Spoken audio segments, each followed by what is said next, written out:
Dear parents, आप सभी को मेरे नमस्कार। मैं आज आपको स्कूल में होने वाले कोचिंग इंस्टीट्यूट के फ्रॉड के बारे में बताने आया हूँ। डियर पेरेंट्स, जब से ऑनलाइन एजुकेशन प्लेटफॉर्म ने रफ्तार पकड़ी है, उसने बहुत अच्छा वर्क जो है एजुकेशन के फील्ड में किया है। आज आपके बच्चे को कहीं पे जाने की ज़रूरत नहीं होती, वो घर पे ही बैठ के जो है काफ़ी अच्छी एजुकेशन जो है वो गेन कर सकता है। लेकिन कहीं न कहीं जब से ऑनलाइन एजुकेशन ने रफ्तार पकड़ी है, उसके बाद जो ये ऑफलाइन इंस्टीट्यूट थे, बड़े-बड़े जो इंस्टीट्यूट थे, उनमें जो है वो कमी, बच्चों की जो है वो कमी आई है।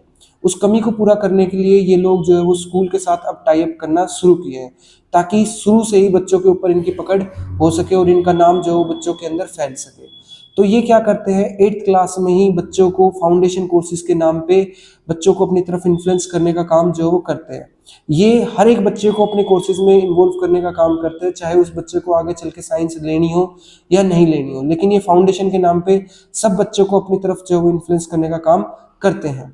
इनकी फीस जो है वो स्कूल से अलग होती है, स्कूल का इनके साथ कमीशन जो है वो सेट होता है, स्कूल अपनी फीस अलग लेता है, ये इंस्टीट्यूट्स अपनी फीस अलग लेते हैं, और इनका इनका जो बर्डन होता है वो पेरेंट्स के ऊपर देखने को मिलता है। पेरेंट्स ये सोचते हैं कि पता नहीं अगर बच्चों को ये चीज़ नहीं दिलाई तो उनका बच्चा जो है वो किस फैसिलिटी के बिना जो है वो रह जाएगा।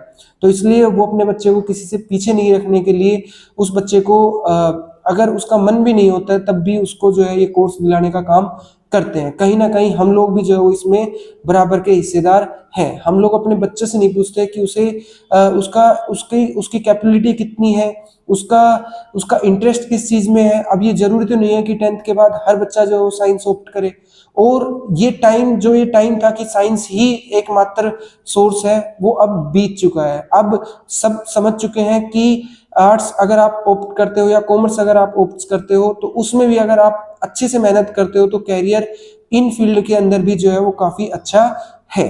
अब ये लोग क्या करते हैं, ये इंस्टीट्यूट जो स्कूल्स में आए हैं वो 8th क्लास में बच्चे को इन्फ्लुएंस करते हैं, प्लस जो 10th क्लास में जब पास आउट कर देते हैं तो उसको सिर्फ और सिर्फ साइंस स्ट्रीम के ही फायदे जो है वो समझाए जाते हैं, ठीक है। और अपने इंस्टीट्यूट में जो है एडमिशन लेने के लिए उसको जो है बोला जाता है।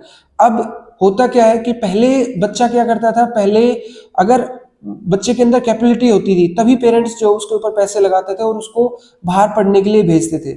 लेकिन अब ये लोग क्योंकि आपके नियर स्कूल्स में ही आ चुके हैं तो ये हर पेरेंट्स को जो है अपनी तरफ इन्फ्लुएंस करने की कोशिश करते हैं, चाहे बच्चे के अंदर कैपेबिलिटी हो या ना हो। लेकिन इनको अपनी पैसे से मतलब है, अपनी जेब भरने से मतलब जो है वो होता है। और क्योंकि जिस हिसाब का जो स्कूल का डिसिप्लिन था वो भी डिसिप्लिन अब नहीं रह पाता है, क्योंकि कोचिंग इंस्टीट्यूट का डिसिप्लिन अपना होता है और स्कूल का डिसिप्लिन जो है वो अपना होता है।